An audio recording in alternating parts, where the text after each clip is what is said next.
सबके माता पिता की, इस गांव नगर बस्ती की, आज के आनंद की, सकल हंस को बंदगी साहिब। पानी। तो कबीर साहब जो संतों में सर्वश्रेष्ठ शिरोमणि संत हैं, आज उनकी वाणी आपको बताई जाएंगी कि क्या कह रहे हैं, आपको कैसे चिता रहे हैं। क्या बोल रहे हैं? 1,84 भटक के और पाँव पे अटका आए, और अब की पासा ना पड़ा तो फिर 84 जाए। यानी हे जीव, तू 1,84 भटकने के बाद, 1,84 मतलब कुत्ता, बिल्ली, हाथी, घोड़ा, बकरा, नाली का कीड़ा, गिद्ध, सुअर, पता नहीं क्या क्या बने, ये सब बनने के बाद एक जन्म इंसान का प्राप्त करके बैठा। ये जो आपको इंसान जन्म मिला है बहुत अनमोल है। ये इतना अनमोल है कि तुम सारी दुनिया की दौलत भी दे दोगे ना तब भी ना मिलने वाला है किसी को ऐसे। इसीलिए बोला मानुष जन्म अनमोल है और मिले ना बारंबार, तरवर जो पत्ता गिरे बोहर न लागे डार। कभी पत्ता गिर जाए ना, उसको दोबारा लगा के दिखा देना पेड़ पे, नहीं लगा पाओगे। दोबारा कब आएगा वो? जब पूरी रुत बीत जाएगी, दोबारा फिर उसी जगह पे लगेगा आके। वो तो चलो 1 साल में आ जाएगा वापस, पतझड़ गया, वापस सावन आया, मिल गया। लेकिन ये जो पत्ता है, ये गिर जाए एक बार, इसको दोबारा लगने में 84 लाख बार जन्म लेना पड़ता है। पता नहीं किस किस योनियों में जाना पड़ेगा। बकरी बनोगे, कुत्ता कुतिया के गर्भ में चले गए, कुत्ता बन जाओगे, सांप के अंडे में चले गए, सांप बन के आ जाओगे।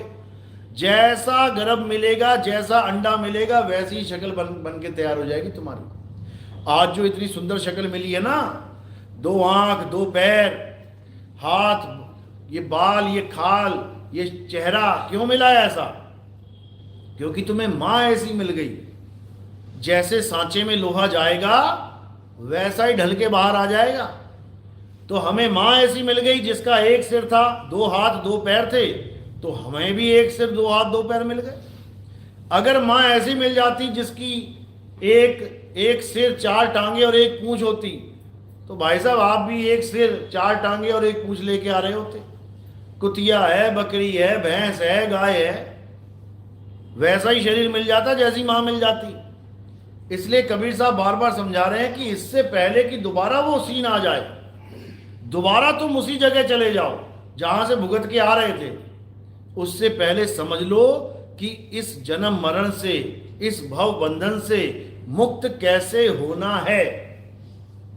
बस ये समझना है कि मैं इस भव सागर से मुक्त कैसे हूं, और कुछ नहीं सोचना है। भगवान को, परमात्मा को कभी इसलिए याद नहीं करना कि मेरी नौकरी लग जाए, मेरी दुकानें बन जाएं, मैं बड़ा आदमी बन जाऊं, मैं अमीर हो जाऊं। बिल्कुल नहीं, बिल्कुल भी नहीं। क्यों? क्योंकि ये सब किसी के लेने देने से मिलता ही नहीं है। ये सब कर्मों का खेल है। ये तुम्हारे पुण्य कर्म है, तुम्हें अमीर बना के ला रहे हैं, तुम्हारे धंधे चलवा रहे हैं। और ये तुम्हारे पाप कर्म है कि तुम्हें बड़े आदमी से एकदम झटका लगा और तुम रोड पे आ गए। अब कहां गए तुम्हारे देवी देवता? अब तुम कहां गए तुम्हारे भगवान? अब कहां गए तुम्हारा अल्लाह? अब कहां गया तुम्हारा वाहिगुरु? बड़े बड़े लोग धरती पे आ जाते हैं, हर धर्म में आए हैं, देख लो किसी भी धर्म में जाके। तो यानी पहले भगवान ने तुम्हें बहुत तरक्की दी और उसके बाद तुम्हारा डिवोशन करवा दिया? बिल्कुल नहीं। भगवान तुम्हें कुछ देता ही नहीं है, ना ही तुमसे कुछ लेता है। ये लेने और देने का सिस्टम क्या है? ये कर्मों का जाल है। इस प्रकृति का क्या नियम है? जो करोगे सो भरोगे। ये नियम है। किस पे लागू है ये? केवल इंसानों पे? सब पे लागू है ये भगवानों पे भी लागू है। विष्णु जी ने नारद जी का मजाक उड़ा दिया एक दिन। क्या करके? वो बेचारा शादी करना चाह रहा था। वो कहता मुझे अपना सुंदर रूप दे दो, अपना कपी रूप दे दो, और उन्होंने बंदर का रूप दे दिया। स्वयंवर में गया, खूब बेइज्जती करी लड़कियों ने उसकी। जाके गंगा जल में देखा कि ऐसे बेइज्जती क्यों हो रही है मेरी, मैं तो विष्णु रूप दिखाई देना चाहिए। जब नदी में देखा तो वहां पे बंदर दिखाई दिया शक्ल में। तो क्या किया, उसी गंगा जल से श्राप दे दिया। तो कौन सा कानून लागू हो गया विष्णु जी पे, जो करोगे सो भरोगे। ये कानून सब पे लागू है। वही विष्णु जी राम जी बन के आए, जो उसने श्राप दिया नारद ने कि जैसे मैं स्त्री के वियोग में तड़पा हूं तुम भी तड़पोगे प्रभु। तो राम जी बन के आए, स्त्री का वियोग था, तड़प रहे थे। इतने में एक सुग्रीव नाम का वानर मिल गया, कहता जी बड़ा परेशान हूं मैं अपने भाई से, बाली से। तो क्या किया राम जी ने, बाली को छुप के तीर मार दिया। अब बाली मरता मरता श्राप दे रहा है, कह रहा तुम क्षत्रिय थे, तुम क्षत्रिय धर्म निभाते, तुम मर्यादा पुरुषोत्तम हो, तुमने मर्यादा भंग कर दी। दो निहत्ते आपस में लड़ रहे हैं, तुमने छुप के तीर मार दिया। जाओ मैं तुम्हें श्राप देता हूं कि जैसे तुमने मुझे तीर मारा है वैसे ही मैं भी तुम्हें तीर मारूंगा। कितने युग बाद लगा तीर, 1 युग बाद। यानी आज जो श्राप दिया है 1 युग तक पीछा नहीं छोड़ा उसने। फिर वही राम जी कृष्ण जी बन के आए और पूरी लीला समाप्त करके पैर में तीर खा के, गुजरात में मंदिर है, तीर खा के गए हैं, यानी कर्म भोग भोग के गए हैं।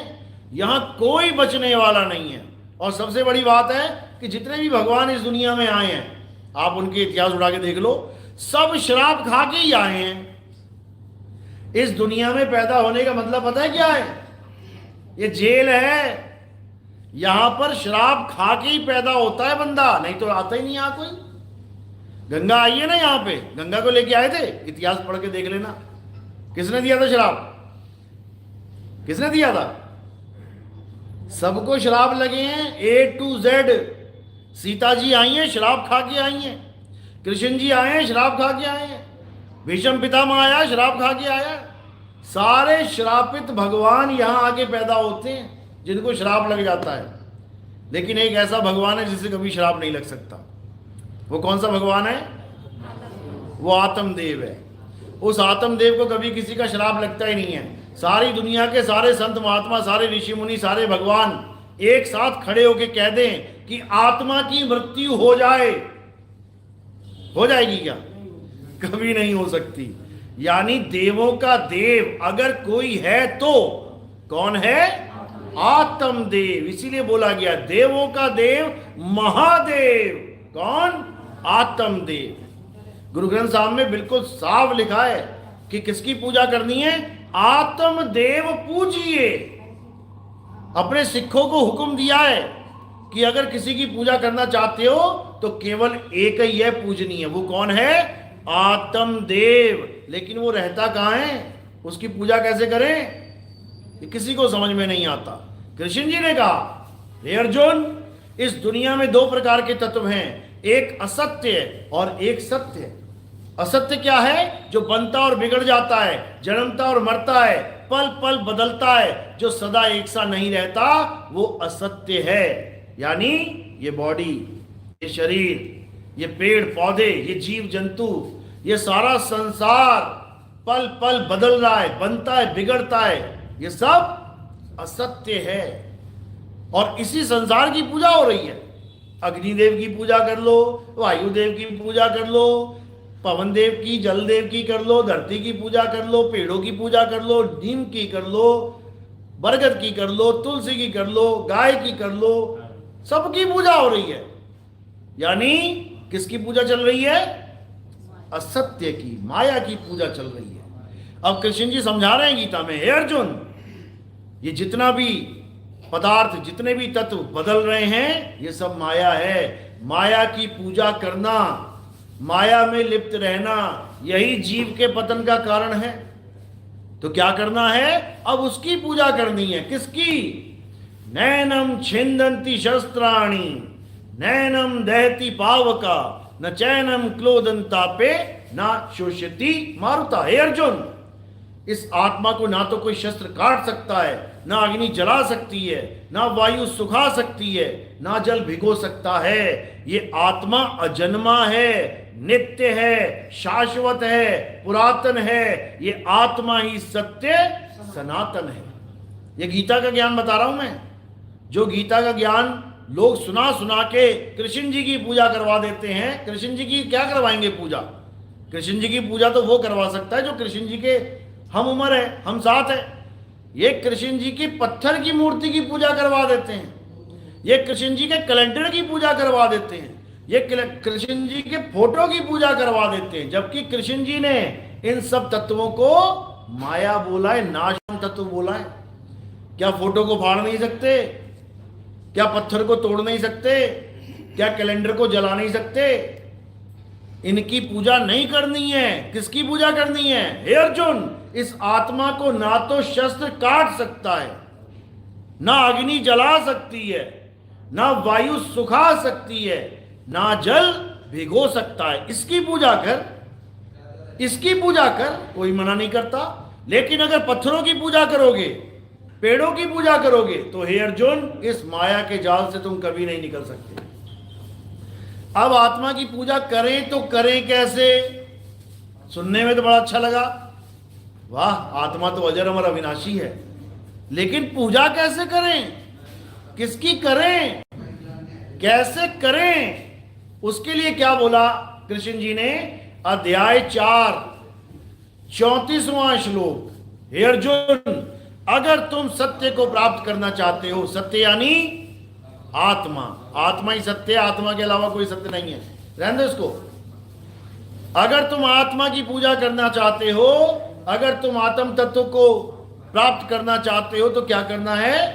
तुम ऐसे तत्वदर्शी संत की शरण में जाओ जिसने आत्म तत्व को जान लिया है। वहां पर यह नहीं बोला कि तुम किसी मंत्र जपने वाले गुरु जी के पास जाओ, वो तुमसे राधे राधे जपवाएगा 5 करोड़ 8 करोड़ 10 करोड़ बार, ऐसा बिल्कुल नहीं बोला। उन्होंने ये नहीं बोला कि तुम किसी बड़े से मंदिर के पुजारी के पास चले जाओ, वो बड़ी बड़ी आरतियां गवाएगा और खूब भोग लगवाएगा, या तुम किसी मेरी मूर्ति के आगे खड़े हो जाना, बिल्कुल नहीं। अध्याय 4 34वां श्लोक, तत्वदर्शी संत की महिमा बताई जा रही है। तत्वदर्शी संत क्या होता है समझ लो। तत्वदर्शी नाम में ही अर्थ छुपा हुआ है। डॉक्टर, नाम में ही अर्थ छुपा है ना। डॉक्टर बोलने के बाद ऐसा तो नहीं लगता कि ये साइकिल पंचर ठीक कराने जा रहा है बंदा कहीं, मैं डॉक्टर के पास जा रहा हूं, उसके नाम में ही अर्थ छुपा है। कहां जा रहा है? बीमारी दूर करवाने। मैं डेंटिस्ट के पास जा रहा हूं, डेंटिस्ट में ही छुपा हुआ है कहां जा रहा है। मैं ऑप्थेल्मोलॉजिस्ट के पास जा रहा हूं, वह इसी में नाम छुपा है। मैं पेट्रोल पंप जा रहा हूं, नाम में ही अर्थ छुपा है, क्या डलवाने जा रहा है। इसी प्रकार तत्वदर्शी संत, नाम में ही अर्थ छुपा हुआ है। नाम क्या है? तत्वदर्शी, यानी तत्व का दर्शन कराने वाला। बिल्कुल सिंपल, इसमें कोई मंत्र नहीं, कोई जंतर नहीं, कोई पूजा पाठ नहीं, कोई हवन यज्ञ नहीं, कोई नमाज नहीं, कोई अरदास नहीं, कोई कुछ नहीं, केवल तत्वदर्शी, यानी 2 प्रकार के तत्वों में से असत्य को छुड़वाने वाला और सत्य तत्व को लखाने वाला। बस और कुछ नहीं करना है, बस और कुछ नहीं करना है, बस 2 प्रकार के तत्वों का ज्ञान समझ लो, एक सत्य और एक असत्य। असत्य को त्याग देना है, सत्य को धारण कर लेना है। अब असत्य क्या है? जो कुछ तुम्हें इन आंखों से दिखाई दे रहा है, A to Z, वो सब असत्य है। जो तुम्हें आंखों से दिख गया वो असत्य है, एक स्वप्न है, एक कल्पना है, इमेजिनेशन है, इल्यूजन है। समझ लो, चाहे उसमें कोई भी दिखाई दे जाए, कोई भगवान भी तुम्हारे आगे प्रकट हो गया ना, भोले शंकर भी आ गए, राम जी आ गए, हनुमान जी कृष्ण जी आ गए, या मुसलमानों के आगे खुदा खड़ा हो गया, या ईसा मसीह के धर्म वालों के सामने ईसा मसीह, कोई भी खड़ा हो गया, तुम्हारे सामने मैं भी बैठा हूं ना, और मेरे सामने तुम बैठे हो, ये सब झूठ है, कल्पना है, ये सब माया है। कोई भी चीज जो दिख रही है वो असत्य तत्व है, और सत्य तत्व क्या है? आत्मा ही सत्य तत्व है। आत्मा इस संसार से परे है। इसी को बोला उमा कहूं मैं अनुभव अपना, सत हरि भजन जगत सब सपना। यानी तुम अपना एक सपना देख रहे हो, मैं अपना एक सपना देख रहा हूं। हर इंसान यहां पे सपना देख रहा है और उसी सपने में आप बैठे हुए हो। आप इस वक्त सो रहे हो लेकिन आपकी आंखें खुली हैं, इसलिए आपको लग रहा है कि मैं जाग रहा हूं। जैसे सपने में जब तुम सो जाते हो, सपने में भी तुम्हारी आंखें खुली होती हैं। सपने में तुम्हारी लॉटरी लगती है, 5 करोड़, 10 करोड़, 100 करोड़। सपने में तुम्हारे टेंडर पास होते हैं, अरे मुझे 5,000 करोड़ का टेंडर मिल गया। सपने में तुम्हारे बड़े बड़े पार्टियां फंक्शन होती हैं। सपने में तुम्हारे झगड़े होते हैं। सपने में तुम्हारी शादियां हो जाती हैं। सब कुछ हो रहा है सपने में, आंखें खुली है सपने में, लेकिन फिर भी वो सपना ही है। और अगर उस सपने में जाके कोई तुम्हें कहे अरे ये सपना है, तुम मानोगे नहीं। सपने में तुम्हारे पीछे शेर भाग रहा है, मैं लाख बार कह दूं वहां जाके अरे ये सपना है, झूठ है, ये सपने का शेर है, तुम मानोगे नहीं। क्यों? अरे दिख रहा है, क्योंकि दिख रहा है और जो दिख रहा है वो असल लगता है। जैसे मैं तुम्हें देख रहा हूं, बिल्कुल असल लग रहा है। दीवारों को देख रहा हूं, असल लग रहा है। मैं घरों को देख रहा हूं, असल लग, बिल्डिंगें देख रहा हूं, असल लग रहा है। जबकि ये सब एक कल्पना है, एक सपना है। और सत्य क्या है? सत्य हरि भजन। हरि का मतलब क्या होता है? हरि का मतलब होता है जिसकी वजह से तुम्हारी काया हरी भरी है, जिसकी वजह से ये सारा संसार हरा भरा है। अगर वो हरि तुम्हें छोड़ दे तो तुम्हारी लाश गलने सड़ने लग जाएगी। पेड़ के पत्ते हरे हैं, अगर हरी उसको छोड़ दे पेड़ को, सूख के पीला हो जाएगा वो। यानी जो चीज आत्मा के द्वारा हरी भरी हो रही है वो आत्मा की ताकत से हो रही है, और आत्मा के साथ जुदा होते ही वो सब खत्म हो जाएगी। तो ये जो तुम्हारा शरीर है आत्मा की वजह से चल रहा है, आत्मा की वजह से खा रहा है, आत्मा की वजह से पी रहा है, आत्मा की वजह से हर कार्य हो रहा है। तुम हर कार्य को जान गए, तुम हर चीज को जान गए। आत्मा की वजह से मंत्र निकले, राम, अल्लाह, वाहिगुरु, गॉड। तुम हर मंत्र को जान गए, तुमने सब कुछ कर लिया, लेकिन तुम आत्मा को नहीं जान पाए। बस इतना सा खेल है। आत्मा को नहीं जान पाए, इसका मतलब कुछ भी नहीं जान पाए। तो इसलिए सबसे पहला काम क्या करना है इस दुनिया में आके, इंसान जन्म में? हमें यह मकसद जानना है कि हमारे जीवन का मकसद है तो है क्या। अगर आप गीता के अनुसार चलोगे, कुरान के अनुसार चलोगे, बाइबल के अनुसार चलोगे, आप कबीर वाणी के, संतों की वाणी के अनुसार चलोगे, मकसद मिल जाएगा। गीता में क्या लिखा है? गीता में बिल्कुल ये नहीं लिखा है तुम देवी देवताओं की पूजा करो, बिल्कुल नहीं लिखा है। बल्कि जो देवी देवताओं की पूजा करते हैं उनको अल्प बुद्धि यानी छोटी बुद्धि के लोग बोला है। अध्याय 7 23वां श्लोक पढ़ के देखना, कभी पढ़े लिखे हो तुम लोग। क्या बोलती है गीता? हे अर्जुन, जो देवी देवताओं की पूजा करते हैं वो अल्प बुद्धि जीव हैं। देवी देवताओं की पूजा करने वाला देवलोक को चला जाता है, पितरों की पूजा करने वाला पितरलोक को चला जाता है, भूतों की पूजा करने वाला भूतों के लोक में चला जाता है।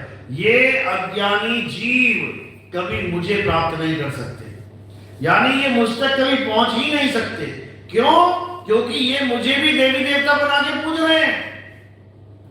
देवी देवता का मतलब क्या होता है? Ladies and gents. देव यानी जेंट्स, देवी लेडीज, यानी आदमी और औरत की पूजा चल रही है, यानी स्त्री और पुरुष की पूजा चल रही है, यानी नाशवान शरीर की पूजा चल रही है। और जब तक नाशवान शरीर की पूजा चलती रहेगी, हे अर्जुन, ये अज्ञानी जीव मुझे कभी नहीं समझ सकता। क्यों? कारण क्या है? क्योंकि हे अर्जुन, मैं शरीर हूं ही नहीं। कोई गलती से भी मत समझ लेना कि जो फोटो तुम देखते हो कृष्ण जी की वो कृष्ण जी हैं, या जो फोटो तुम देखते हो राम जी की वो राम जी हैं। गलती से भी मत मान लेना। क्यों? कारण क्या है? क्योंकि केवल वो इंसान नहीं है कि तुमने इंसान ही बना दिया, उनको आदमी बना दिया। राम जी एक आदमी, सीता एक औरत, कृष्ण जी एक आदमी, राधा एक औरत। अरे वही विष्णु जी के अवतार मछली का भी है, मत्स्य अवतार पहला अवतार, तो क्यों नहीं कहते कि विष्णु जी मछली है? दूसरा अवतार कछुए का कुरुम अवतार, क्यों नहीं कह देते कि विष्णु जी कछुआ है? तीसरा अवतार वराह अवतार, क्यों नहीं कह देते कि जंगली सुअर का रूप है विष्णु जी का? चौथा अवतार आधा आदमी आधा जानवर नरसिंह, तो क्यों नहीं कह देते कि आधा आदमी आधा जानवर है विष्णु जी?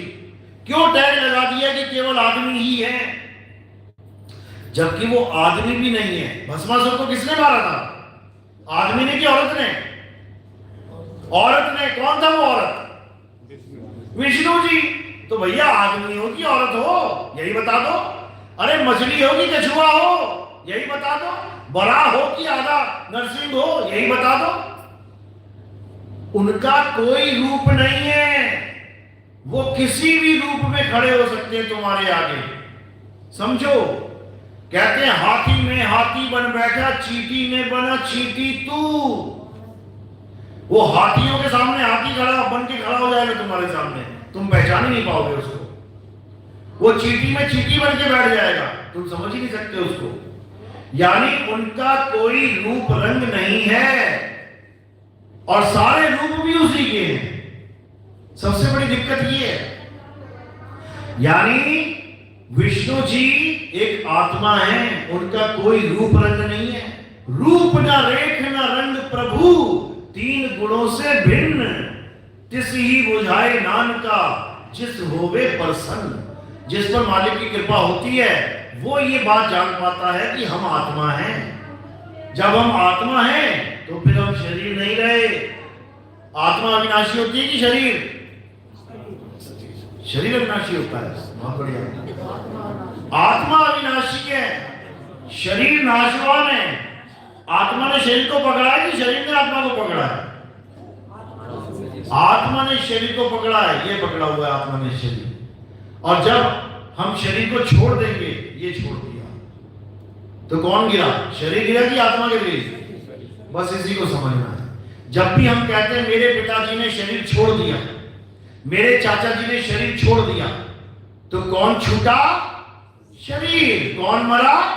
शरीर। और जिसने छोड़ा वो अमर है, वो अमर है। तुम्हारी मां, तुम्हारे पिताजी, तुम्हारे भाई बंधु, तुम्हारे चाचा नाना जी, तुम अमर हो। अमर गाते तो हो लेकिन समझ नहीं पाते। ईश्वर अंश जीव अविनाशी, सब गा रहे हैं। बड़े से बड़ा पंडित, बड़े से बड़ा योगेश्वर, बड़े से बड़े ज्ञानी पुरुष सब यही लाइन बोल रहे हैं, ईश्वर अंश जीव अविनाशी। उसके बाद भोग पे भी बैठ जाते हैं जाके, फिर कहते हैं 13 दिन हो गए, इनके पिताजी का देहांत हो गया। बताओ, पिताजी को मरवा भी दिया, फिर भी नहीं समझ पाए कि पिताजी अमर है। मरा कौन है? शरीर मरा है। बस इसी को समझना है। यानी जो चीज मर जाए, गल जाए, सड़ जाए, उसकी पूजा नहीं करनी है। असली सनातनी वो नहीं होता जो पत्थरों की पूजा करता है, जो मंत्रों के जाप करता है, जो यज्ञों की, जो पर्वतों की, जो नदियों की परिक्रमा करता है। वो असली सनातनी नहीं है। असली सनातनी कौन है? जो आत्मदेव को जानता है, जो आत्मा में स्थित होता है। अध्याय 3 17वां श्लोक पढ़ो, क्या लिखा है? ये नहीं लिखा तुम मेरे मंदिर जाओ, मेरा नाम जपो। क्या लिखा है? हे अर्जुन, जो अपनी आत्मा में रमण करते हैं, जो अपनी आत्मा में तृप्त हैं, जो अपनी आत्मा में संतुष्ट हैं, उनके लिए कोई धार्मिक कर्म कर्तव्य लागू ही नहीं होता।